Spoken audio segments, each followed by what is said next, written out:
প্রিয় শ্রোতা, audio books insight বই কথা চ্যানেলে আজ আপনারা শুনছেন মুফতি রফি উসমানী রহমতুল্লাহি আলাইহ এর একটি আলোচনা থেকে লিখিত এবং অনুদিত একটি বই, জান্নাতে যাওয়ার সহজ পথ। বইটি অনুবাদ করেছেন ইরফান লাবিব এবং বইটি প্রকাশিত হয়েছে হসন্ত প্রকাশন থেকে। বইটির প্রচ্ছদ মূল্য রাখা হয়েছে মাত্র ৬০ টাকা। প্রিয় শ্রোতা, আপনারা বইটি কিনবেন, অবশ্যই কিনবেন। আমরা যে কোনো বইয়ের অডিও করি যাতে আপনাদের মূল্যবান সময় নষ্ট না হয়। আপনারা এই সময়ের মধ্যে একটি বই শুনে শেষ করতে পারেন এবং তার উপর আমল করতে পারেন, কিন্তু আপনারা অবশ্যই বইগুলো কিনবেন। হ্যাঁ, অবশ্যই আমরা যেসব বই অনুমোদিত সেসব বই অডিও রেকর্ড করি, অন্যথায় আমরা অডিও রেকর্ড করি না। তারপরেও বই কেনার অভ্যাস রাখবেন। জান্নাতে যাওয়ার সহজ পথ। সম্মানিত ভাই, বেরাদার ও সুহৃদগণ, সর্বপ্রথম আল্লাহর কৃতজ্ঞতা জ্ঞাপন করছি, যিনি আমাদেরকে আজকের এই দিনই আলোচনা সভায় সমবেত হওয়ার তৌফিক দান করেছেন। আলহামদুলিল্লাহ। বস্তুত এ ধরনের দিনই হালাকা ও মাজলিস দুনিয়ার বুকে এক টুকরো জান্নাত। হাদিসে এসেছে, তোমরা যখন জান্নাতের উদ্যানসমূহের পাশ দিয়ে অতিক্রম করবে, সেখান থেকে ফলমূল আহার করো। লোকেরা জিজ্ঞেস করলো, জান্নাতের উদ্যানসমূহ কি? তিনি বললেন, জিকিরের মাজলিস। এই ধরনের মাজলিসকে ফেরেশতারা বেষ্টিত করে রাখে এবং রহমতের ফাল্গুধারা বর্ষণ করে। হাদিসে এসেছে, আবু সাঈদ খুদরি রাদিয়াল্লাহু তাআলা আনহু থেকে বর্ণিত, রাসূল সাল্লাল্লাহু আলাইহি ওয়াসাল্লাম বলেছেন, কোনো সম্প্রদায় আল্লাহ তাআলার জিকির করতে বসলে একদল ফেরেশতা তাদেরকে পরিবেষ্টন করে নেয় এবং তাদেরকে আল্লাহর রহমতে আচ্ছাদিত করে, আর তাদের প্রতি প্রশান্তি অবতীর্ণ হয় এবং আল্লাহ তাআলা তার কাছে ফেরেশতাদের মাঝে তাদের আলোচনা করেন। সহিহ মুসলিম। আজকের এই মহতী মজলিসে কি বিষয়ে কথা বলবো তা নিয়ে দ্বিধাদ্বন্দ্বে আছি। দোয়া করুন যেন আল্লাহ তাআলা উত্তম ও সারগর্ভ আলোচনা করার তৌফিক দান করেন। নবীযুগের ৩ ব্যক্তি। আকস্মিকভাবে একটা ঘটনা মনে পড়ে গেল। একদা ৩ ব্যক্তি মসজিদে নববীতে উপস্থিত হলো। তারা কিন্তু জানতো না রাসূল সাল্লাল্লাহু আলাইহি ওয়াসাল্লাম মসজিদে অবস্থান করছেন। তখন রাসূল সাল্লাল্লাহু আলাইহি ওয়াসাল্লাম স্বীয় সাহাবীদের নিয়ে মসজিদে দিনী আলোচনায় রত ছিলেন। ওই ৩ ব্যক্তির একজন রাসূলের আজমত নিয়ে নসিহত কান পেতে শুনতে লাগলো। আরেকজন লাজুকতার দরুন মজলিস থেকে উঠে যেতে ইতস্তত বোধ করলো। তৃতীয়জন এসব তোয়াক্কা না করে মজলিস থেকে উঠে বেরিয়ে গেল। তখন রাসূল সাল্লাল্লাহু আলাইহি ওয়াসাল্লাম বললেন, এখানে ৩ ব্যক্তির আগমন ঘটেছে। এক ব্যক্তি যে আল্লাহ তার রাসূলের কাছে নিজের আশ্রয়স্থল বানিয়ে নিয়েছে, আল্লাহ তাকে পূর্ণ প্রতিদান দান করবেন। দ্বিতীয় ব্যক্তি লাজুকতার দরুন উপস্থিত থাকার কারণে আল্লাহ তাকে প্রতিদান থেকে বঞ্চিত করবেন না। তৃতীয় ব্যক্তি আল্লাহর রাসূল থেকে পৃষ্ঠ প্রদর্শন করার কারণে আল্লাহ তাকে দূরে রেখেছেন। এই ঘটনায় আমাদের জন্য সমূহ শিক্ষার উপাদান রয়েছে। দিনী মাজলিস আল্লাহ প্রদত্ত অন্যান্য নিয়ামত। আল্লাহর সন্তুষ্টির লক্ষ্যে অনুষ্ঠিত দিনী মাজলিস অনেক বড় নিয়ামত। মজলিসে বসার উদ্দেশ্য হলো আল্লাহর স্মরণে হৃদয়কে সজীব রাখা, কলুষিত অন্তর পরিশুদ্ধ করা, জীবন চলার পথেই গ্রহণ করা। আল্লাহ তাআলা বলেন, তোমরা দিনী আলোচনা করো, কেননা তা মুমিনের উপকার সাধন করে। সূরা জারিয়াত আয়াত ৫৫। যখন মজলিসে আল্লাহ ও তার রাসূলের আলোচনা করা হয়, আখিরাতের কথা স্মরণ হয়, আল্লাহর ভয় ভীতি হৃদয়ে বদ্ধমূল হয়, নিজের আমলের উন্নতি ও উৎকর্ষের চিন্তামগ্ন হয়, এই দিনী মাজলিস আল্লাহর পক্ষ থেকে অনেক বড় নিয়ামত। কেননা যখন একে অপরকে নসিহা প্রদান করে, তার হৃদয়ের নিভৃতিমূলক এক কম্পন সৃষ্টি হয়, আমলের উদ্দীপনা ও স্পৃহা সৃষ্টি হয়। কেউ যখন অপরকে কোনো ভালো কাজ করতে দেখে, সেও অনুপ্রাণিত হয়। মানুষ এক অপরের কাছে শেখে, সবক হাসিল করে। এভাবে মানুষের মাঝে আপোষে সম্প্রীতি, সৌহার্দ্য ও হৃদ্যতা সৃষ্টি হয়। এ ধরনের লোক সমাগমে আল্লাহর কাছে দোয়া করলে তা ত্বরিত কবুল হয়। আমি যে মজলিসে বসে বলছি তা আসলে ক্ষণজন্মা আলেমদের মজলিস। এখানে বসে বয়ান করেছেন হাকিমুল উম্মাত আল্লামা আশরাফ আলী থানভী রাহিমাহুল্লাহ, এর উল্লেখযোগ্য খলিফাগণ। তাদের মধ্যে যথাক্রমে আল্লামা মুফতি হাসান রহমতুল্লাহি আলাই, আল্লামা মুফতি শাফি রহমতুল্লাহি আলাই, আল্লামা জাফর আহমদ ওসমানী রহমতুল্লাহি আলাই এবং আল্লামা কারি তৈয়ব সাহেব রহমতুল্লাহি আলাই প্রমুখ। আল্লাহ তাদের সমধিত রহমতের বাড়িধারা বর্ষণ করুন। এমন শানদার মাজলিসে কথা বলা গুস্তাখি, তথাপি মুরব্বীদের আদেশক্রমে নিরুপায় হয়ে কথা বলতে হচ্ছে। আমি খুতবায় একটা আয়াত পাঠ করেছি। আল্লাহ তাআলা বলেন, হে মুমিনগণ, অন্তরে আল্লাহকে সেভাবে ভয় করো যেভাবে তাকে ভয় করা উচিত। এই অবস্থাতেই যেন আসে তোমরা মুসলিম। সূরা আলী ইমরান আয়াত 102। তাকওয়ার সংজ্ঞা কি? তাকওয়া হলো যে বিষয়ে আদেশ প্রদান করা হয়েছে তা যথাযথভাবে পালন করা, আর যে বিষয়ে বারণ করা হয়েছে তা থেকে নিবৃত্ত থাকা। হযরত আব্দুল্লাহ ইবনে মাসউদ রাদিয়াল্লাহু তাআলা আনহু তাকওয়ার সংজ্ঞায়ন করতে গিয়ে বলেন, আল্লাহর অনুসরণ করা, অবাধ্য না হওয়া, তাকে স্মরণ করা, বিস্তৃত না হওয়া, তার কৃতজ্ঞ হওয়া, কৃতজ্ঞ না হওয়া। তাফসিরে ইবনে কাসির। মৃত্যুর কোনো সময়সীমা নেই। অধমের পঠিত আয়াতের দ্বিতীয় অংশ হলো, তোমরা মুসলমান হয়েই মৃত্যুবরণ করো। আমরা জানি মৃত্যুর কোনো সময়সীমা নেই। মৃত্যু আমাদের ইচ্ছাধীন নয়। যখন আল্লাহর হুকুম হবে আমাদেরকে ধর্ণা দিবে। জনৈক সালাফ যথাযথ বলেছেন, একজন মুমিনের জন্য নসিহা হিসেবে মৃত্যুই যথেষ্ট। আল্লাহ তাআলা মাঝে মধ্যে মালাকুল মাউতকে একটা ফিরিস্তি প্রদান করেন এ মর্মে যে, অমুক অমুকের জান কবজ করে নাও। তখন মালাকুল মাউত লক্ষ্য করে ওই ব্যক্তিরা দুনিয়ার বিবিধ ফিকির নিয়ে চিন্তামগ্ন, আগামী 1 বছরের প্ল্যান পরিকল্পনায় রত। তখন মালাকুল মাউত এ বলে মৃদু হাসে যে, কয়েক মিনিটের মধ্যে তার মৃত্যু সংঘটিত হবে, আর সে আগামী 1 মাস বা বছরের ফিকিরে ব্যস্ত। কারণ কারো প্রাণ সংহার করতে গিয়ে মালাকুল মাউতের কোনো দয়ামায়া অনুভূত হয় না, কেননা আল্লাহ যাই আদেশ করেন তাই শিরোধার্য হয়ে যায়। মালাকুল মাউতের প্রসিদ্ধ ঘটনা। একবার আল্লাহ তাআলা আজরাইল আলাইহিস সালামের কাছে জিজ্ঞেস করলেন, তুমি অদ্যাবধি কত লোকের প্রাণ সংহার করেছ? তার ইয়ত্তা নেই। এই প্রাণ সংহার করতে গিয়ে কোনো লোকের ব্যাপারে তুমি দয়া ও মায়া হয়েছে কি? তিনি বললেন, হ্যাঁ, 2 লোকের ব্যাপারে আমি দয়া ও মায়ার বশবর্তী হয়েছি। তখন আল্লাহ তাআলা বললেন, কারা সেই 2 লোক? তখন আজরাইল আলাইহিস সালাম বললেন, এক সময় সমুদ্রের মধ্যে প্রবল ঝড় ও তুফান চলছিল। ইতিমধ্যে একটি জাহাজ ডুবে গেল। অনেক নারী পুরুষ যাত্রীও ডুবে গেল। কতক লোক জাহাজের চৌকাঠ ইত্যাদির উপর ভর করে কোনো রকম যান বাঁচিয়ে রাখে। তন্মধ্যে এক অন্তঃসত্ত্বা নারীও ছিল, যার প্রস্রাব বেদনা শুরু হয়ে গিয়েছিল। ইত্যবসরে তার সন্তান ভূমিষ্ঠ হয়ে গেল। সেই নাজুক ও ব্যাগতিক পরিস্থিতিতে সেই নারী তার সন্তানকে খুব যত্ন করছিলেন এবং বুকে আগলে রাখলেন। তখন এই নবজাত শিশুটির জন্য কোনো আহার্য বন্দোবস্ত হলো না। এই মুহূর্তে আপনি আদেশ করলেন, ওই মহিলার প্রাণ সংহার করো। তখন আমি দয়াপরবশ হলাম এবং ভাবলাম, তাকে যদি কবজা করে নেই, সন্তানের কি অবস্থা হবে? তখন আল্লাহ তাআলা বললেন, দ্বিতীয় কোন ব্যক্তি যার প্রাণ সংহার করতে গিয়ে তুমি দয়াপরবশ হয়েছ? মালাকুল মাউত উত্তর দিতে গিয়ে বললেন, দ্বিতীয় ব্যক্তি যার ব্যাপারে আমি দয়াদ্র হয়েছিলাম সে হলো সাদ্দাদ। সে ছিল আপনার এক অবাধ্য বান্দা, যাকে আপনি অঢেল সম্পদ, বিত্ত, বৈভব ও প্রতিপত্তির অধিকারী করেছিলেন।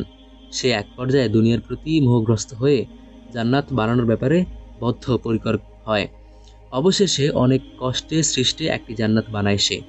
দুনিয়ায় যাবতীয় সৌন্দর্য, সৌকর্যে ও বিস্ময়কর জিনিস উদ্ভাবনে অনন্য সাধারণ এক প্রাসাদ নির্মাণ করে।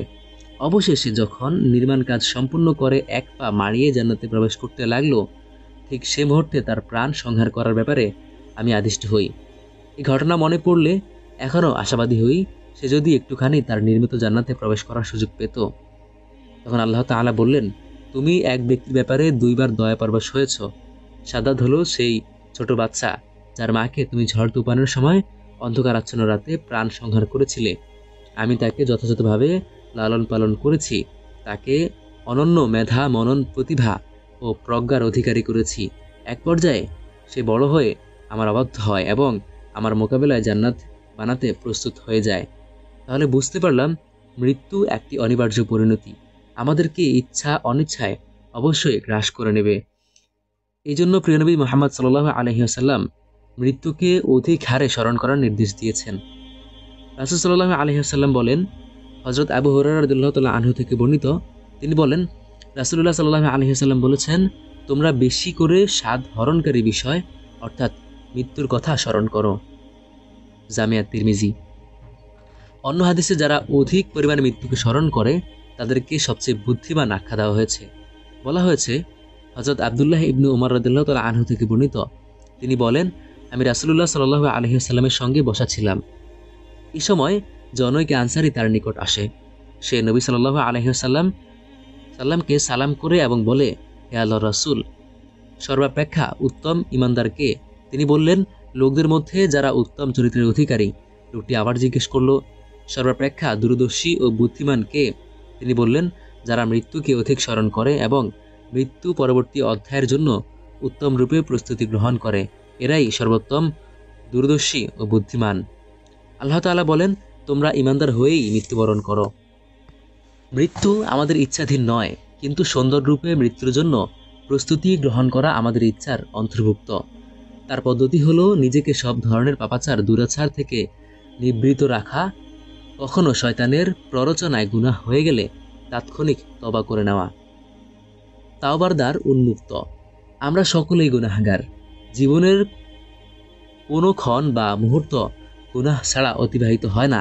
তাই আল্লাহ তাআলা আমাদেরকে তওবা করার জন্য বারবার তাগিদ দিয়েছেন।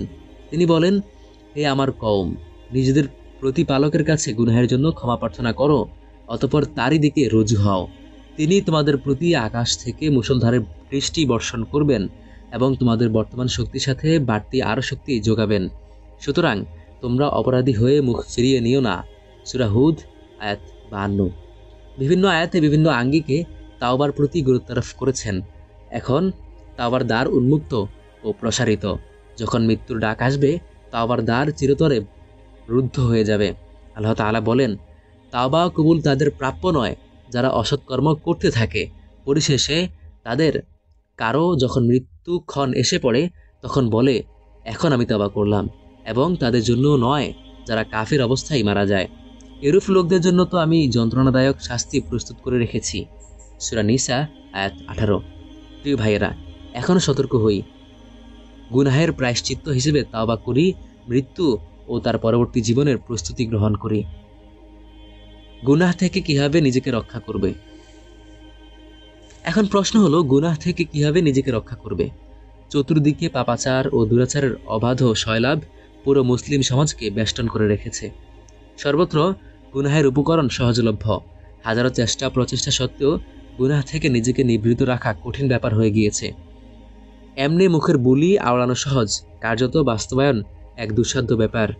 এই কঠিন পথ পাড়ি দিতে কোরআনের নির্দেশিকা হলো, আল্লাহওয়ালাদের সংস্পর্শ অবলম্বন করো। আল্লাহ তাআলা বলেন, হে মুমিনগণ, আল্লাহকে ভয় করো এবং তোমরা সত্যবাদীদের সঙ্গে থাকো। সূরা তাওবা আয়াত 119। আল্লাহ ওয়ালাদের সোহবতের সুবাদে অন্তর উদ্ভাসিত হয়, জং ধরা ও কলুষিত হৃদয় স্বচ্ছ ও নির্মল হয়। ফলস্বরূপ বান্দা ঈমানের স্বাদ আস্বাদন করে, আমল করতে অনুপ্রাণিত হয় এবং গুনাহ থেকে বাঁচার সুযোগ লাভ করে। আল্লাহর করুণা ও ক্রোধ।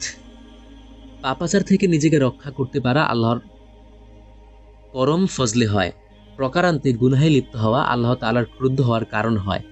বস্তুত যখন আল্লাহ তাআলার সঙ্গে বান্দার নিবিড় সম্পর্ক গড়ে ওঠে, তার হৃদয়ে নূর সৃষ্টি হয়, যে কারণে বান্দা গুনাহের নিকটবর্তী হতে ভীত স্বতন্ত্র থাকে।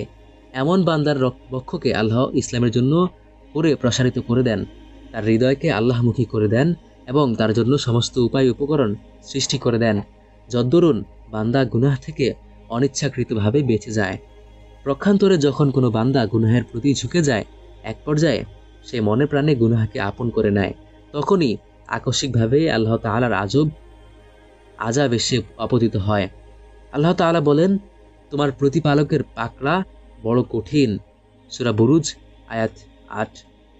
অন্য আয়াতে আল্লাহ তাআলা বলেন, তাদেরকে যে উপদেশ দেওয়া হয়েছিল তারা যখন তা ভুলে গেল, তখন আমি তাদের জন্য সমস্ত কিছুর দুয়ার খুলে দিলাম। অবশেষে তাদেরকে যা দেওয়া হয়েছিল তখন তাতে তারা উল্লাসিত হলো।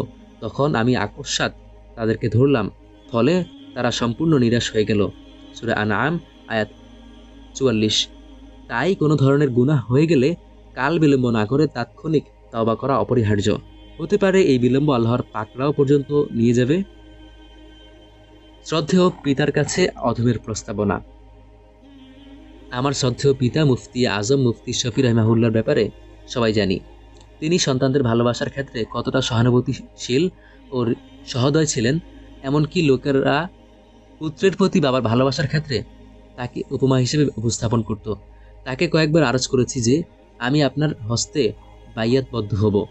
তিনি তাৎক্ষণিক অসম্মতি জ্ঞাপন করেন এবং বলেন, ডাক্তার আব্দুল হাই আরেফের কাছে বায়াতবদ্ধ হও। তখন আমার বোধগম্য হতো না কেন তিনি এই ব্যাপারে এতটা পীড়াপিড়ি করতেন। একসময় মুহতারাম আব্বার সাথে আফ্রিকার উদ্দেশ্যে 2 মাস সফরের সুযোগ হয়। এই সুবর্ণ সুযোগকে আমি মহা গনিমত হিসেবে নিলাম, কেননা সাধারণত করাচিতে বিভিন্ন আগন্তুক লোকদের ভিড়ে নানাবিধ ব্যস্ততার কারণে দীর্ঘ কোনো আলাপের সুযোগ হয়ে ওঠে না আমাদের। সফরের এই সুযোগকে গনিমত মনে করে পুনরায় বাইয়াতের প্রস্তাব পেশ করি। তখন তিনি খুব গাম্ভীর্যের সাথে উত্তর প্রদান করেন। তিনি বলেন, ইতিহাসে বাপ পুতের বাইয়াতবদ্ধ হওয়ার বহু নজির মেলে এবং সফলতার সাক্ষীও পাওয়া যায়, কিন্তু এই অবস্থায় উভয়ের উপর খুব সতর্কতার সাথে চলতে হয়, কেননা পীর মুরিদের সম্পর্কে শুরুলগ্ন থেকেই পারস্পরিক লৌকিকতাহীন সম্পর্ক ক্ষতিকর হয়, আর সাধারণত বাপ বেটার সম্পর্ক তো বেতাআল্লুকি হয়। আমাদের জন্য এ কাজ জটিল হয়ে দাঁড়াবে, সুতরাং তুমি ডাক্তার সাহেবের কাছে বায়াতবদ্ধ হও। অতঃপর তিনি বললেন, এই বায়াতের একটা বড় উপকারিতা হলো, যখন কোনো আলেম এমন মুর্শিদের কাছে বায়াতবদ্ধ হবে যিনি নিয়মতান্ত্রিক দিনী এলেমের অধিকারী নন, তখন অন্তর থেকে অহংকার গরিমা দূরীভূত হয়ে যাবে। কেননা একজন আলেমের জন্য সবচেয়ে ধ্বংসাত্মক বিষয় হলো ইলমের গরিমা ও অহংকার, যা তাকে শেষতক জাহান্নামের অতল গহ্বরে নিক্ষিপ্ত করে। রাসূল সাল্লাল্লাহু আলাইহি ওয়াসাল্লাম বলেন, যার মধ্যে বিন্দু পরিমাণ অহংকার আছে সে কখনো জান্নাতে প্রবেশ করবে না। শেষ পর্যন্ত আমি ও আমার সহোদর মাওলানা তকি উসমানী হাফিজাহুল্লাহ বাবার নির্দেশ অনুযায়ী ডাক্তার আব্দুল হাই আরেফি রহমতুল্লাহি আলাইহি এর হাতে বায়াতবদ্ধ হই। ডাক্তার আব্দুল হাই আরেফি রহমতুল্লাহি আলাইহি, আমার উপর মোহতারাম আব্বাজান রহমতুল্লাহি আলাইহি এর অনুগ্রহ ও ইহসানের অন্ত নেই। তিনি আমার সহানুভূতিশীল পিতা, আমার জীবনের রাহবার ও মুরব্বী। কিন্তু এসব কিছুর চেয়ে বড় অনুগ্রহ হলো তিনি আমাকে ডাক্তার সাহেবের সাথে সম্পর্ক স্থাপন করিয়ে দিয়েছেন। যখন আব্বার ইন্তেকাল ঘটে, আমি খাটিয়ার এক পাশে ঠায় দাঁড়িয়ে রইলাম, আর অন্য পাশে ডাক্তার সাহেব দণ্ডায়মান ছিলেন। আমি তাকে লক্ষ্য করে বলি, আপনার উপস্থিতিতে আমরা নিজেদেরকে পিতৃহীন অনাথ ভাবতে পারি না। তিনি তাৎক্ষণিক উত্তর না দিয়ে কিছুক্ষণ পরেই বলে ওঠেন, আপনাকে এভাবেই চিন্তা করা উচিত। আমি আপনাদের দায় দায়িত্ব পূর্ণ করার চেষ্টা করব ইনশাআল্লাহ। হযরতের এই বাণী আমার কিংকর্তব্য বিমূঢ় ও দিশেহারা হৃদয়ে স্নিগ্ধ প্রশান্তি বইয়ে দিয়েছিল। আমি আল্লাহর যতই কৃতজ্ঞতা জ্ঞাপন করি, কিন্তু এটার হক পূর্ণ হবে না। 4টি মৌলিক আমল। ডাক্তার আব্দুল হাই আরেফি রহমতুল্লাহি আলাইহি বলেন, প্রথম যুগে আত্মশুদ্ধির জন্য অনেক কসরত ও মুজাহাদা করতে হতো। ফিলহাল লোকজন কম মনোবল সম্পন্ন, তাই এই যুগের লোকজন আগের মতো মেহনত ও মুজাহাদা করতে পারবে না। তাই আমি কিছু আমলের সাজেশন দিচ্ছি, যা সংক্ষিপ্ত তবে উপকারী ও প্রভাব বিস্তারকারী, জীবনের পাথেয় হিসেবে কাজে আসবে। বলাই বাহুল্য, এই 4টি আমল শরীয়ত ও তরিকতের রূহ। এই আমলসমূহ এত সহজ যে এসব সম্পাদন করতে জান, মাল ও বিত্ত বৈভবের প্রয়োজন হয় না। কোনো ব্যক্তি যদি এই 4টি আমল অভ্যস্ত হয়ে যায়, তাহলে আল্লাহর সাথে নিবিড় সম্পর্ক গড়ে উঠবে, হৃদয়ের অবস্থার পরিবর্তন সাধিত হবে, অন্তর পরিশুদ্ধ হবে এবং আমলের প্রতি উৎসুক ও উদ্গ্রীব হবে। সে এক পর্যায়ে এমন অবস্থানে উপনীত হবে যে ইচ্ছা করলেও কোনো পাপ প্রকাশ পাবে না। এই 4টি আমল হলো: 1. শুকর তথা কৃতজ্ঞতা, 2. সবর তথা ধৈর্য, 3. ইস্তেগফার তথা আল্লাহর কাছে পাপ মার্জনা করা, 4. ইস্তেআজা তথা তার কাছে আশ্রয় প্রার্থনা করা। মজলিসের এই বিষয়গুলো নিয়ে আমার ভাই মাওলানা তকি উসমানী হাফিজাহুল্লাহ মামুলাতে ইয়াউমিয়া নামক গ্রন্থ রচনা করেছেন এবং তা বিভিন্ন ভাষায় অনুদিত হয়ে ছেপেছে। হযরত আরেফি রহমতুল্লাহি আলাইহি একদিন আমাকে লক্ষ্য করে বললেন, মাওলানা রাফি, মালুমাতের অধ্যয়ন হচ্ছে তো? আমি বললাম, জি আলহামদুলিল্লাহ। তিনি বললেন, একটু আধটু করে চিন্তা ভাবনার সাথে অধ্যয়ন করো, একবার শেষ হলে পুনরাবৃত্তি করো। হযরত মৃদুস্বরে বললেন, আমি পুস্তিকা তোমরা 2 সহোদরের জন্য বিন্যস্ত করেছি। আমার আশঙ্কা হয় পুরো দুনিয়া এই পুস্তিকা থেকে উপকৃত হবে আর তোমাদের কাছে বিস্মৃত হয়ে যাবে। এরপর তিনি আমাদেরকে একটি চমকপ্রদ ঘটনা শুনিয়েছেন। একবার আমার পীর ও মুর্শিদ হাকিমুল উম্মাদ আশরাফ আলী থানভী রহমতুল্লাহি আলাইহি একটি মধুর শিশি দান করলেন আমাকে। তখন আমি চিন্তা করলাম, এটা একবার খেয়ে সাবাড় না করে ঘরে নিয়ে রাখলে অনেক বারাকার কারণ হবে। মাঝে মধ্যে কয়েক চামচ চুষে নেব। আমি এই শিশিটা খুব গুরুত্বের সাথে সযত্নে আগলে রাখলাম। কয়েক মাস গুজরান হওয়ার পর একদিন আমি সিয়াম ব্রত পালন করি। চিন্তা করলাম, আজ শাইখের দানকৃত মধু দ্বারা ইফতার করব। শিশি খুলে দেখি পুরোটা ছোট ছোট ছড়িয়ে ভর্তি আর মধু উধাও হয়ে গেল। অনুরূপ মামালুতের ব্যাপারেও আমার আশঙ্কা হয় লোকজন তা দ্বারা যথাযথ উপকৃত হবে আর তোমরা হেফাজত করে রাখবে।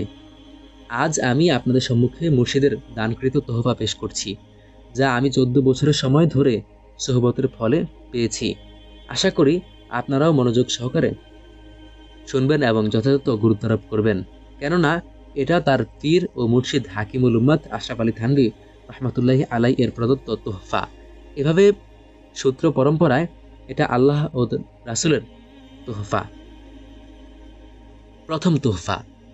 প্রথম বিষয় হলো শকর বা কৃতজ্ঞতা। যখন সকাল হবে অথবা রাতে শয্যায় গা এলিয়ে দিবে, আল্লাহ প্রদত্ত অসংখ্য নিয়ামত রাজির উপর দৃষ্টি নিবদ্ধ করে কৃতজ্ঞতার বন্ধনে আবদ্ধ থাকবে। অন্তরের অন্তঃস্থল থেকে কাকুতি মিনতির সাথে জপবে আলহামদুলিল্লাহ। বিশেষত ইমানের মহাসম্পদ সুস্থতার নিয়ামতের উপর বিশেষ কৃতজ্ঞতা প্রকাশ করবে। অন্তর থেকে কৃতজ্ঞতা জ্ঞাপন এবং এই নিয়ামত রাজিকে সঠিক স্থানে প্রয়োগ করার অঙ্গীকারবদ্ধ হবে। অতঃপর যে নিয়ামতের কথা তাৎক্ষণিক স্মরণ আছে তার কৃতজ্ঞতা জ্ঞাপন করবে।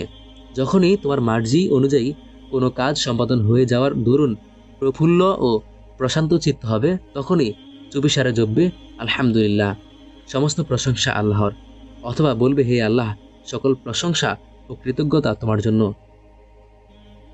শুকরের বিভিন্ন ক্ষেত্র। সকাল থেকে সন্ধ্যা আমাদের উপর সহস্রাধিক এমন কাজ আবির্ভূত হয় যা আমাদের মর্জির অনুরূপ ও অনুকূলে। সকালে উঠে দেখি শরীর সুস্থ সবল রয়েছে, তখন উচ্চারণ করি আলহামদুলিল্লাহ। পরিবার পরিজন সবাই সুস্থ ও নিরাপদ, আপনার জবান থেকে উচ্চারিত হলো আলহামদুলিল্লাহ। সকালের নাস্তা প্রস্তুত হলো, বললেন আলহামদুলিল্লাহ। কাজ যাওয়ার ব্যাপারে বিলম্ব হওয়ার সম্ভাবনা ছিল, কিন্তু সব কিছু ঠিকঠাক হয়ে গেল, আপনি উচ্চারণ করলেন আলহামদুলিল্লাহ। বাসে উঠে ঠিকঠাক কর্মক্ষেত্রে পৌঁছে গেলেন আর বললেন আলহামদুলিল্লাহ। দিনের শেষ প্রহরে কর্মক্ষেত্র থেকে ফিরে বাড়ির সবাইকে হাস্যোজ্জ্বল পেলেন আর বললেন আলহামদুলিল্লাহ।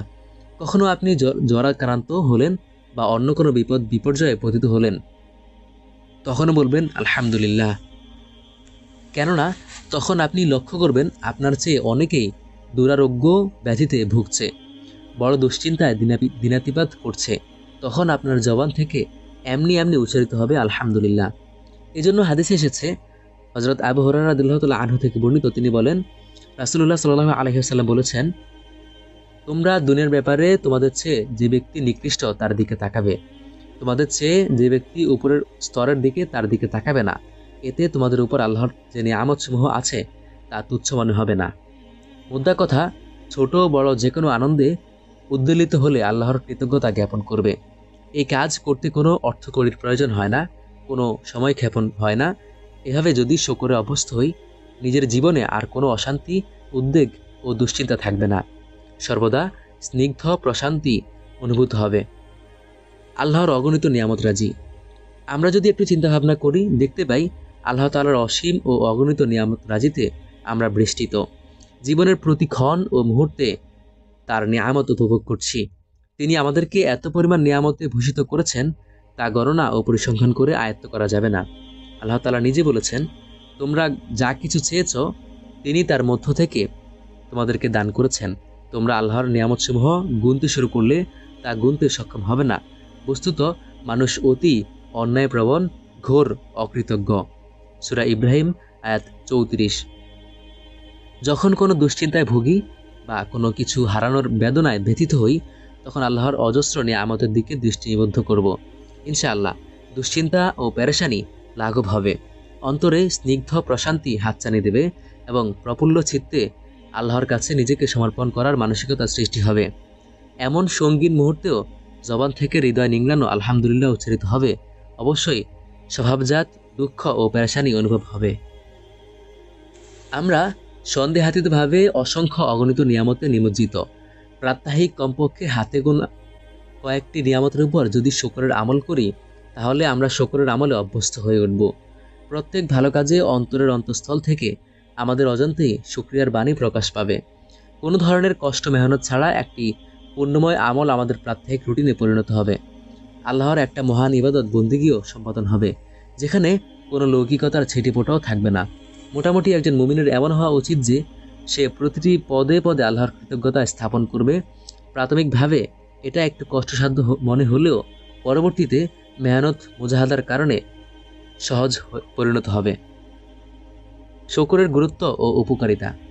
উপরিউক্ত আলোচনা থেকে আমাদের কাছে প্রতীয়মান হলো শুকর নিঃসন্দেহে একটি মহান ইবাদত এবং আল্লাহর নৈকট্য অর্জনের সোপান ও চাবিকাঠি। আল্লাহ তাআলা বলেন, আল্লাহ তাআলা তোমাদেরকে রিজিক হিসেবে যে হালাল পবিত্র বস্তু দিয়েছেন তা খাও এবং আল্লাহর নিয়ামতসমূহের শুকর আদায় করো, যদি তোমরা সত্যিই তার ইবাদত করে থাকো। সূরা নাহল আয়াত 114। আল্লাহ তাআলা আরও বলেন, হে মুমিনগণ, আমি তোমাদেরকে জীবিকা রূপে যে উৎকৃষ্ট বস্তুসমূহ দিয়েছি তা থেকে যা ইচ্ছা খাও এবং আল্লাহর শুকর আদায় করো, যদি তোমরা কেবল তার ইবাদত করে থাকো। সূরা বাকারা আয়াত 172।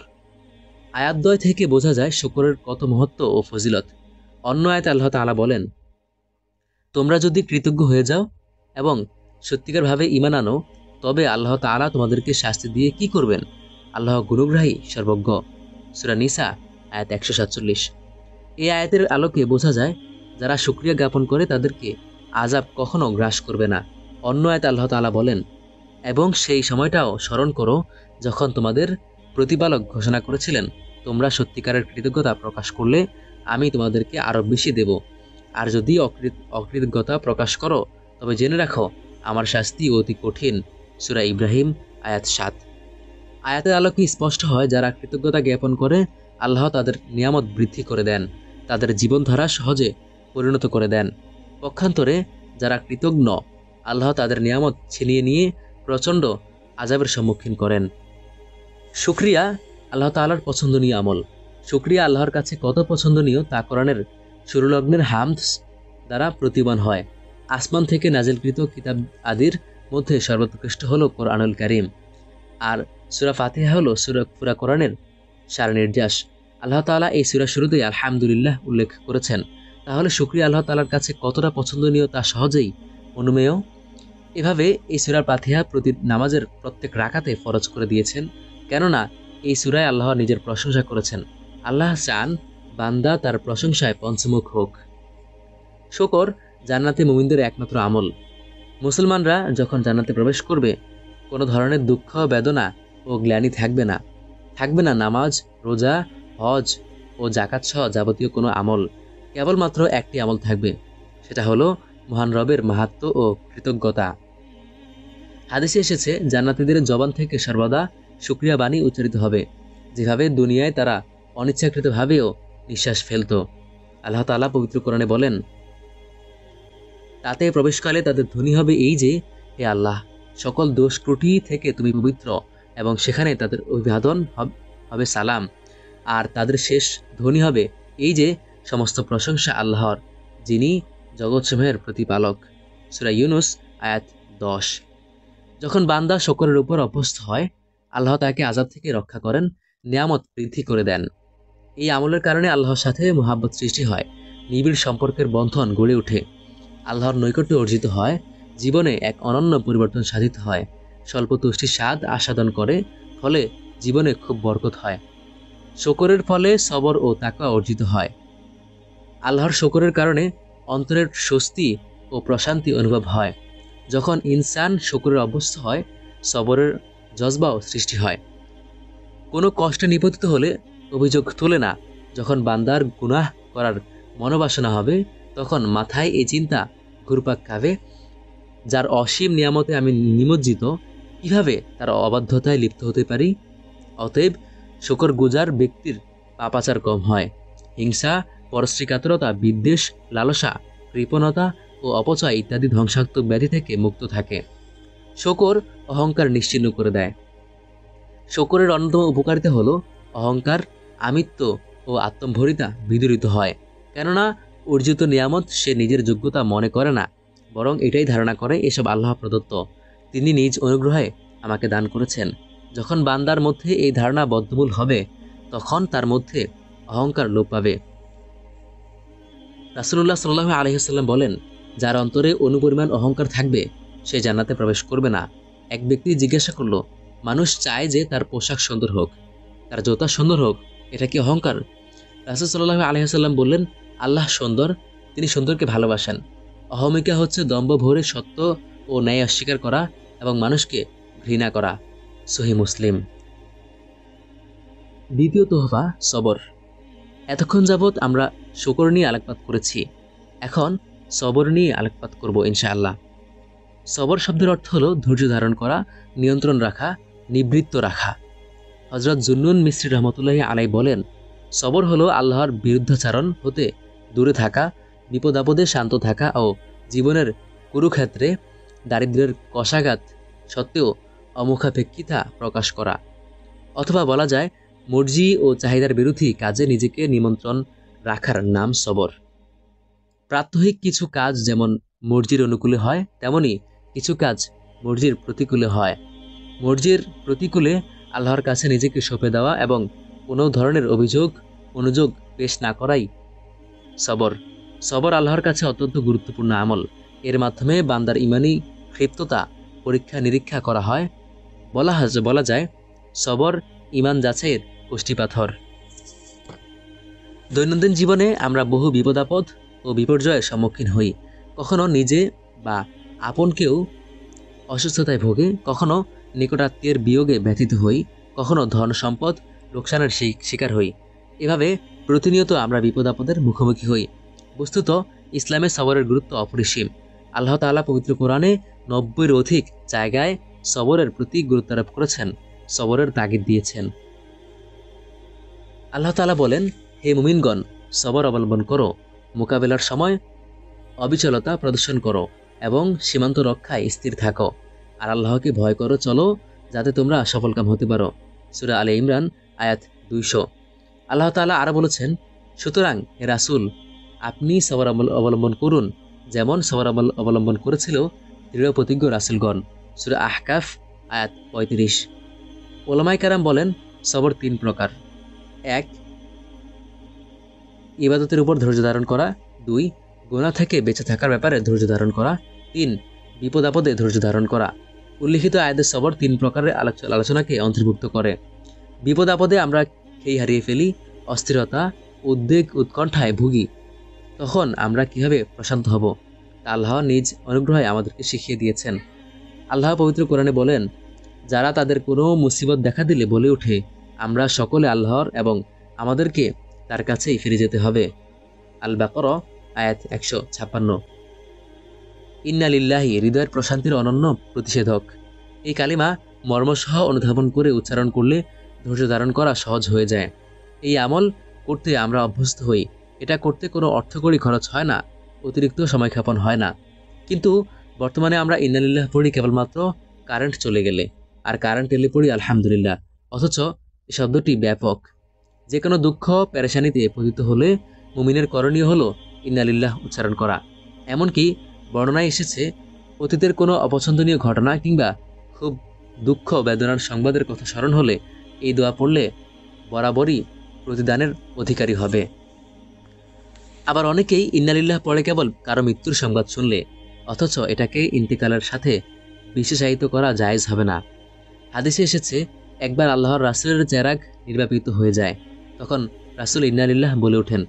আয়েশা রাদিয়াল্লাহু তাআলা আনহা জিজ্ঞেস করলেন, এটাও কি মুসিবত?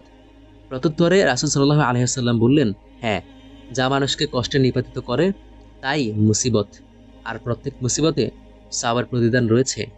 অন্য হাদিসে এসেছে, হযরত আবু হুরায়রা রাদিয়াল্লাহু তাআলা আনহু থেকে বর্ণিত, নবী সাল্লাল্লাহু আলাইহি ওয়াসাল্লাম বলেছেন, মুসলিম ব্যক্তির উপর যে সকল যাতনা, রোগব্যাধি, উদ্বেগ, উৎকণ্ঠা, দুশ্চিন্তা, কষ্ট ও পেরেশানি আপতিত হয়, এমনকি যে কাঁটা তার দেহে বিদ্ধ হয়, এসবের দ্বারা আল্লাহ তার গুনাহসমূহ ক্ষমা করে দেন।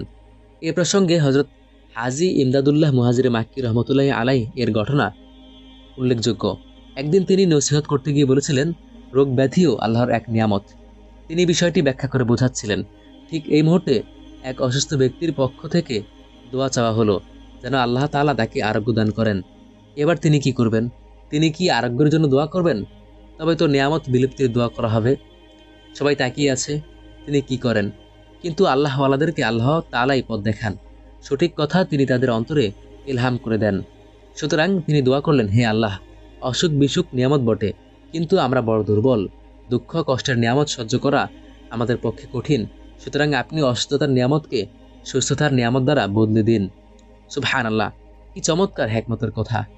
উক্ত হাদিসের শিক্ষা: ক, দুনিয়ায় যে কোনো রকমের কষ্ট, ক্লেশ ও বিপদ আপদ দেখা দিলে তাতে অধৈর্য না হয়ে ধৈর্য ধারণ করা উচিত, যেহেতু তাতে গুনাহ মাফ হয়। খ, দুঃখ কষ্টকে অকল্যাণজনক মনে করা উচিত নয়, বরং তাও এক প্রকার রহমত। গ, দুঃখ কষ্ট ও বিপদ আপদ চেয়ে নেওয়া উচিত, বরং আল্লাহ তাআলার কাছে সুস্থতা দুঃখ কষ্ট ও বিপদ আপদ চেয়ে নেওয়া উচিত নয়, বরং আল্লাহ তাআলার কাছে সুস্থতা ও নিরাপত্তা কামনা করা উচিত। মুদ্রা কথা, সুখ দুঃখ সবকিছু আল্লাহ প্রদত্ত নিয়ামত। প্রকৃত মুমিন সেই যে সুখে দুঃখে আল্লাহকে স্মরণ করে। এজন্য হাদিসে এসেছে, হযরত সুহাইব রাদিয়াল্লাহু তাআলা আনহু থেকে বর্ণিত, রাসূলুল্লাহ সাল্লাল্লাহু আলাইহি ওয়াসাল্লাম বলেন, ইমানদারের ব্যাপারটাই অদ্ভুত। বস্তুত ইমানদারের প্রতিটি কাজই তার জন্য মঙ্গলকর, আর এটা একমাত্র মুমিনদের বৈশিষ্ট্য। তার সচ্ছলতা অর্জিত হলে সে শুকর করে, এটা তার জন্য কল্যাণকর। তার উপর কোনো বিপদ এলে সে ধৈর্য ধারণ করে, এটাও তার জন্য কল্যাণকর। মিশকাতুল মাসাবি। মোল্লা নাসিরের চমকপ্রদ ঘটনা। হাদিস প্রসঙ্গে মোল্লা নাসিরের একটা ঘটনা মনে পড়ে গেল। কথিত আছে, তিনি খুব শুভ্র সাফেদ ছিলেন, আর তার সহধর্মিণী ছিলেন কুৎসিত ও কৃষ্ণাঙ্গ। একদিন তার স্ত্রীকে লক্ষ্য করে বললেন, আমরা উভয়ই জান্নাতি। বিবি জিজ্ঞেস করলেন, কিভাবে? তিনি উত্তর দিলেন, যখন তুমি আমাকে দেখো খুব শুকরিয়া আদায় করো, কারণ তুমি আমার মতো একজন সুদর্শন স্বামী পেয়ে ধন্য হয়েছ। আর যখন আমি তোমাকে দেখি ধৈর্য ধারণ করি। সাবির আর শাকির উভয়ই জান্নাতি। সবরের উপকারিতা। কোনো বিপদাপদ ও মুসিবত পতিত হলে ধৈর্য ধারণ করা উচিত, কেননা ধৈর্য ধারণকারী সাথে আল্লাহ তাআলা রয়েছেন। আল্লাহ তাআলা বলেন, নিশ্চয়ই আল্লাহ ধৈর্য ধারণকারীর সাথে রয়েছেন। সূরা বাকারা আয়াত 153। যারা মুসিবতে ইন্নালিল্লাহ পড়ে তাদের ব্যাপারে কোরআন বলে, এরাই তারা যাদের প্রতি তাদের প্রতিপালকের পক্ষ থেকে বিশ্বাস, করুণা ও দয়া রয়েছে, এবং এরাই আছে হেদায়েতের উপর। সূরা বাকারা আয়াত 157। অনুরূপ সন্তান হারা হয়ে মুসিবতে ধৈর্য ধারণ করলে তাদের জন্য রয়েছে উত্তম বিনিময়। হাদিস এসেছে, হযরত আবু মুসা আশআরী রাদিয়াল্লাহু তাআলা আনহু বলেন, রাসূলুল্লাহ সাল্লাল্লাহু আলাইহি ওয়াসাল্লাম বলেছেন, যখন কোনো বান্দার সন্তানের মৃত্যু হয় তখন আল্লাহ তার ফেরেশতাগণকে বলেন, তোমরা আমার বান্দার সন্তানকে নিয়ে নিয়েছ? তারা বললেন, হ্যাঁ। তখন তিনি বলেন, তোমরা তার হৃদয়ের টুকরাকে নিয়ে নিয়েছ? তারা বললেন, হ্যাঁ। তিনি বললেন, আমার বান্দা কি বলল? তারা বললেন, সে আপনার প্রশংসা করেছে এবং ইন্না লিল্লাহি পাঠ করেছে। তখন আল্লাহ বলেন, তোমরা আমার বান্দার জন্য জান্নাতে একটা বাড়ি তৈরি করো এবং বাড়িটির নাম রাখো প্রশংসার বাড়ি। সুনানে তিরমিজি। খোলাসা কথা হলো, বান্দা যখন মুসিবতে ধৈর্য ধারণ করে এবং ইন্নালিল্লাহ পড়ে, তখন সে অনাবিল এক স্নিগ্ধ প্রশান্তি লাভ করে। আল্লাহ প্রদত্ত করুণা তাকে বেষ্টন করে নেয়। আমি শপথ করে বলছি, কোনো ব্যক্তি যদি উল্লেখিত 4 তহবা অনুযায়ী নিজের জীবন পরিচালনা করে, আল্লাহর দয়া ও করুণা তার জন্য আশ্রয়স্থল হবে। তার জীবনে কোনো ধরনের বিপদ, বিষাদ, বেদনা ও গ্লানি থাকবে না। এই আমলের কারণে জীবনের ধৈর্য, অবিচলতা, গাম্ভীর্য ও আত্মমর্যাদা বোধ অর্জিত হবে। যে কোনো বিপদাপদ, বন্ধুর ও দুর্গম পথ পাড়ি দিতে সক্ষমতা লাভ করবে। আল্লাহর ফয়সালায় সন্তুষ্ট থাকার তৌফিক হবে। এটাই তো ইবাদত বন্দিগির উচ্চ শেখর। তৃতীয় তোহফা, ইস্তিগফার। তৃতীয় আমল হলো ইস্তিগফার তথা আল্লাহর কাছে গুনাহের মার্জনা চাওয়া। এটা অনেক সহজ আমল। এটা করতে কোনো অর্থকড়ির প্রয়োজন হয় না, অধিক কষ্ট মোজাহাদাও করতে হয় না। যখন কোনো ছোট বড় গুনাহ হয়ে যাবে, অনুতপ্ত হয়ে আল্লাহর কাছে নিজেকে সমর্পণ করবে এবং বলবে, আস্তাগফিরুল্লাহ। যখন আল্লাহ তাআলা আদম আলাইহিস সালামকে দুনিয়ার আবির্ভাব করেন, শয়তান আল্লাহর কাছে চ্যালেঞ্জ ছুড়ে দিল, আমি আপনার বান্দাদেরকে পথভ্রষ্ট করেই ছাড়ব। আল্লাহ তাআলা শয়তানের সেই চ্যালেঞ্জকে কোরআনে বিবৃত করেছেন। সে বলল, তবে আপনার ক্ষমতার শপথ, আমি তাদের সকলকে বিপদগামী করে ছাড়ব। সূরা সদ আয়াত 82। তখন হযরত আদম আলাইহিস সালাম আল্লাহর কাছে জিজ্ঞেস করলেন, ইয়া আল্লাহ, আপনি শয়তান ও তার সাঙ্গপাঙ্গদের এত শক্তি দান করেছেন যা আমি ও আমার সন্তানদেরকে দান করেননি। তারা বিভিন্ন রূপ ধারণ করতে পারে, তারা আমাদেরকে এমন পদ্ধতিতে প্রতারিত করতে পারে যে আমরা তাদের দেখতে পাই না, কিন্তু তারা ঠিকই আমাদেরকে দেখতে পারে। আমরা হলাম ইনসান আর তারা হলো জিন জাতি। তাদের শক্তি, প্রভাব প্রতিপত্তি অনেক বেশি। তখন আল্লাহ তাআলা উত্তরে বললেন, হে আদম, আমি তাদেরকে অনেক শক্তি সামর্থ্য দান করেছি বটে, কিন্তু তাদের মোকাবেলা করার জন্য বনি আদমকে একটা শক্তিশালী ও শানিত হাতিয়ার দান করেছি। সেই হাতিয়ার হলো ইস্তেগফার। বস্তুত ইস্তেগফারের গুরুত্ব অপরিসীম। আল্লাহ তাআলা কোরআনে বিভিন্ন জায়গায় বিভিন্ন ধাঁচে ইস্তেগফারের গুরুত্ব, মহত্ব ও ফজিলত বর্ণনা করেছেন। আল্লাহ তাআলা বলেন, বলে দাও হে আমার বান্দাগণ, যারা নিজ সত্তার উপর সীমালঙ্ঘন করেছে, আল্লাহর রহমত থেকে নিরাশ হয়েও না। নিশ্চয়ই আল্লাহ সমস্ত পাপ ক্ষমা করেন। নিশ্চয়ই তিনি অতি ক্ষমাশীল, পরম দয়ালু। সূরা জুমার আয়াত 53। অন্য আয়াতে আল্লাহ তাআলা বলেন, হে আমার কওম, নিজেদের প্রতিপালকের কাছে গুনাহের জন্য ক্ষমা প্রার্থনা করো, অতঃপর তারই দিকে রুজু হও। তিনি তোমাদের প্রতি আকাশ থেকে মুষলধারে বৃষ্টি বর্ষণ করবেন এবং তোমাদের বর্তমান শক্তির সাথে বাড়তি আরও শক্তি যোগাবেন। সুতরাং তোমরা অপরাধী হয়ে মুখ ফিরিয়ে নিও না। সূরা হুদ আয়াত 52। ইস্তেগফারের মাধ্যমে পাপ মোচন হয়। যারা ইস্তেগফার ও তাওবা করে, আল্লাহ তাদের উপর আযাব অবতরণ করেন না। আল্লাহ তাআলা বলেন, এবং হে নবী, আল্লাহ এমন নন যে তুমি তাদের মধ্যে বর্তমান থাকা অবস্থায় তাদেরকে শাস্তি দেবেন, এবং তিনি এমনও নন যে ইস্তেগফারে রত থাকা অবস্থায় তাদেরকে শাস্তি দিবেন। সূরা আনফাল আয়াত 33। আল্লাহ তাআলা আমাদের হৃদয়ে গুনাহ ও পাপের মনোবাসনা ও আকাঙ্ক্ষা ঢেলে দিয়েছেন। এটা মানুষের সহজাত প্রবৃত্তি। মানুষ ইচ্ছে করলেও গুনাহ থেকে পুরোপুরি নিবৃত্ত থাকতে পারে না। তাই আল্লাহ অসীম দয়া ও করুণায় তাওবার দ্বার উন্মুক্ত ও প্রসারিত করেছেন। নফসের তাড়নায় বা শয়তানের প্ররোচনায় প্ররোচিত হয়ে কেউ গুনাহে আক্রান্ত হয়ে আল্লাহর কাছে কায়মনোবাক্যে তাওবা করলে আল্লাহ তার পাপ মোচন করে দেন। তাই তো হাদিসে এসেছে, গুনাহ থেকে তাওবাকারী ওই ব্যক্তির মতো যার কোনো গুনাহ নেই। ইবনে মাজাহ। বারবার ইস্তেগফার করা। যদি একবার গুনাহ প্রকাশ পেয়ে যায়, তড়িৎ গতিতে তওবা করে নেওয়া, অতঃপর গুনাহের পুনরাবৃত্তি ঘটলে আবার তওবা করা, বারবার তওবা করতে থাকা। তওবার দ্বার উন্মোচিত ও সুপ্রসারিত। প্রত্যেকবার তওবা করলে তিনি প্রত্যহ গুনাহ ক্ষমা ও মার্জনা করেন। আল্লাহ অধিক দয়ালু ও রহমান। যদি 1000 বার তওবা ভঙ্গ হয়ে যায়, তাহলে পুনরায় তওবা নবায়ন করুন। বান্দা আল্লাহর কাছে কায়মনোবাক্যে হাত প্রসারিত করলে আল্লাহ অধিক খুশি হন। কবি বড় চমৎকার বলেছেন, শরাবের পেয়ালা আমার তাওবা ভঙ্গ করে দিয়েছে, তাওবা আমার শরাবের পেয়ালা চুরমার করে দিয়েছে। এভাবে চুরমার হওয়া পেয়ালার স্তূপ পড়ে আছে দু নয়নের সামনে। এভাবে যদি মৃত্যু আপতিত হয়, তাহলে ওই ব্যক্তি সফলকাম, কারণ তার কাছে মৃত্যু এমত অবস্থায় হয়েছে যে সে তার কোনো গুনাহ নাই। হাদিসে এসেছে, গুনাহ থেকে তওবাকারী ওই ব্যক্তির মতো যার কোনো গুনাহ নেই। আল্লাহ তাআলা বলেন, হে মুমিনগণ, আল্লাহর কাছে খাঁটি তাওবা করো। অসম্ভব নয় যে তোমাদের প্রতিপালক তোমাদের পাপসমূহ তোমাদের থেকে মোচন করে দিবেন এবং তোমাদেরকে এমন উদ্যানে প্রবেশ করাবেন যার তলদেশে নহর প্রবাহমান থাকবে। সূরা তাহরিম আয়াত 8। এই আয়াতের ব্যাখ্যায় ওলামায়ে কেরাম লিখেছেন, তাওবা আল্লাহর কাছে গৃহীত ও খাঁটি হওয়ার জন্য 3টা শর্ত। 1. সম্পূর্ণরূপে গুনাহ পরিত্যাগ করা। 2. কৃত গুনাহের উপর অনুতপ্ত হওয়া। 3. গুনাহে প্রত্যাবর্তন করবে না এ মর্মে অঙ্গীকারবদ্ধ হওয়া। আর যদি হক বান্দা সম্পর্কিত হয়, তাহলে অতিরিক্ত শর্ত হলো, যদি তার কোনো সম্পদ কুক্ষিগত করে থাকে অথবা অন্যায়ভাবে গ্রহণ করে থাকে, তা ফিরিয়ে দেওয়া। আর যদি তার উপর মিথ্যা অপবাদ আরোপ করে থাকে কিংবা গীবত করেছে, তাহলে তার কাছে ক্ষমা চেয়ে নেওয়া। ইস্তেগফারের উপকারিতা। ইস্তেগফারের প্রভৃত উপকারিতা রয়েছে। ইস্তেগফার স্বতন্ত্র ইবাদত, পাপ মোচনের মাধ্যম ও আল্লাহর নৈকট্য অর্জনের চাবিকাঠি। যখন বারবার ইস্তেগফার করবে, গুনাহের উপর অনুতাপ বৃদ্ধি পাবে এবং আল্লাহর অসীম করুণা ও অনুগ্রহ উপলব্ধি হবে। যে মনে মনে সর্বদা নিজের ভুল চুক ও পাপের কথা স্মরণ করবে, সে কখনো অহংকার ও আমিত্বের ব্যাধিতে আক্রান্ত হবে না এবং সে তাকওয়ার উপর প্রতারিত ও প্রবঞ্চিত হবে না, কেননা সে ভাববে, ইবাদতের তুলনায় আমার গুনাহের পাল্লা ভারী। বস্তুত ইস্তেগফার এমন আমল যার কোনো সময়সীমা নেই। বান্দা সর্বদা ইস্তেগফারের দিকে মুখাপেক্ষী, কেননা আমরা প্রতিনিয়ত অজস্র গুনাহে লিপ্ত ও গাফলতির ঘোরে নিমজ্জিত। আমাদের কিছু গুনাহ এমন হয়ে যায় যা আমরা অনুভবও করি না, কিছু গুনাহ আছে যা আমরা গুনাহ মনে করি না। তাহলে আমাদের উচিত আল্লাহর দরবারে কাকুতি মিনতির সাথে নিজের সীমাবদ্ধতা ও অবাধ্যতা স্বীকার করে তার কাছে ক্ষমা চাওয়া।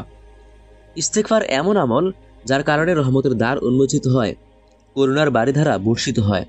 ইস্তেগফারের ফলে আন্তরিক অনুতাপের কারণে আল্লাহর সাথে দৃঢ় বিশ্বাস স্থাপন হয়, ঈমানের হেফাজত হয় এবং তাকওয়ার দৌলত নসিব হয়। যারা নিয়মিত ইস্তেগফারে অভ্যস্ত তাদের পাশাপাশি পাপরাশি কম হয়। আল্লাহ তাআলা নিজের গুনাহগার বান্দার ইহলৌকিক ও পরলৌকিক সফলতার জন্য তাওবা ও ইস্তেগফারের আমল দান করেছেন। এটা আল্লাহ কর্তৃক বান্দার উপর অনেক বড় কৃপা ও অনুগ্রহ। ফালিল্লাহিল হামদ। বুজুর্গরা বলেন, নিজের অতীত জীবনের সগীরা কবিরা গুনাহের মধ্যে যা স্মরণ হয় তার ধ্যান গম্ভীর হয়ে খুবই অনুতাপের সাথে কায়মানুবাক্যে আল্লাহর কাছে তাওবা করে নাও। জীবনের সাফল্যের জন্য এটুকুই যথেষ্ট। আল্লাহ চাহেন সব গুনাহ মোচন করে দেবেন। চতুর্থ তোহফা, ইস্তেআজা। ইস্তেআজা অর্থ হলো আল্লাহর কাছে সব ধরনের অনিষ্ট থেকে আশ্রয় গ্রহণ করা। যেমন আল্লাহ তাআলা কোরআন পড়ার পূর্বে ইস্তেআজার নির্দেশ প্রদান করেছেন। আল্লাহ তাআলা বলেন, ফাইযা ক্বরাতাল কুরআনা ফাস্তাঈয বিল্লাহি মিনাশ শাইতানির রাজীম। সুতরাং আপনি যখন কোরআন পড়বেন তখন বিতাড়িত শয়তান থেকে আল্লাহর আশ্রয় গ্রহণ করবেন। সূরা নাহল আয়াত ৯৮। নাজুক পরিস্থিতিতে আউযুবিল্লাহ বলা। জীবন চলার পথে আমরা বিভিন্ন ঝুঁকি, ভয়াবহতা ও জটিলতার সম্মুখীন হই। শয়তান সর্বদা আমাদেরকে প্রতারিত করার জন্য ওঁত পেতে বসে আছে। তাই সর্বদা শয়তানের অনিষ্ট থেকে প্রার্থনা করা চাই। আবার অনেক সময় বিভিন্ন লেনদেন করতে গিয়ে মারাত্মক সমস্যায় পতিত হই আমরা, তা সমাধানের কোনো তাদবির খুঁজে পাই না।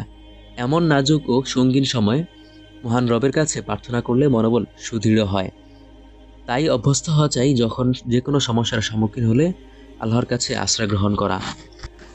মানুষের মধ্যে সকাল সন্ধ্যায় বিভিন্ন ঝুঁকি ও কুমন্ত্রণা গেড়ে বসে। কখন কি ঘটে তার শঙ্কায় থাকে। কখনো ইজ্জত আবরু বিনষ্ট হয় কিনা, কখনো সম্পদ কুক্ষিগত হয় কিনা, কখনো শত্রু আক্রমণ করে বসে কিনা, ব্যবসায় লোকসান হয় কিনা, কখনো অসুস্থতায় ভুগছে কিনা, এ ধরনের নানা শঙ্কা আমাদেরকে নাড়া দেয়, ভারাক্রান্ত করে। ইহলৌকিক ও পরলৌকিক সব ধরনের অনিষ্ট থেকে বাঁচতে উত্তম হাতিয়ার হলো ইস্তেআজা। আল্লাহর রাসূল হাদিসে দোয়া শিখিয়েছেন। হযরত আবু উমামা রাদিয়াল্লাহু তাআলা আনহু থেকে বর্ণিত, তিনি বলেন, একদিন রাসূলুল্লাহ সাল্লাল্লাহু আলাইহি ওয়াসাল্লাম এত বেশি দোয়া করলেন যে আমরা এর কিছুও স্মরণ রাখতে পারলাম না। আমরা বললাম, ইয়া রাসূলুল্লাহ, আপনি তো অনেক দোয়া করেছেন, কিন্তু আমরা তো তার কিছুই স্মরণ রাখতে পারলাম না। তিনি বললেন, একটা দোয়া তোমাদের বলবো কি যা এই সব কিছুকে সমন্বিত করে নেবে? তোমরা বলবে, আল্লাহুম্মা ইন্না নাসআলুকা মিন খায়রি মা সাআলাকা মিনহু নাবিয়্যুকা মুহাম্মদ ওয়া নাউযু বিকা মিন শাররি মা ইসতাআযা বিকা মিনহু নাবিয়্যুকা মুহাম্মদ ওয়া আনতাল মুস্তাআনু ওয়া আলাইকাল বালাগু ওয়া লা হাওলা ওয়া লা কুওয়াতা ইল্লা বিল্লাহ। অর্থাৎ, হে আল্লাহ, আমি তোমার কাছে সেসব কল্যাণ প্রার্থনা করি যেসব কল্যাণের প্রার্থনা তোমার কাছে তোমার নবী মুহাম্মদ সাল্লাল্লাহু আলাইহি ওয়াসাল্লাম করেছেন, আর সেসব অনিষ্ট থেকে পানাহ চাই যেসব অকল্যাণ থেকে তোমার নবী মুহাম্মদ সাল্লাল্লাহু আলাইহি ওয়াসাল্লাম পানাহ চেয়েছেন। তুমি তিনি যার কাছে সাহায্য পাওয়া যায়, তোমারই উপর নির্ভরতা যথেষ্ট। কোনো ক্ষমতা নেই, কোনো শক্তি নেই আল্লাহ তাআলা ছাড়া। জামিআত তিরমিজি।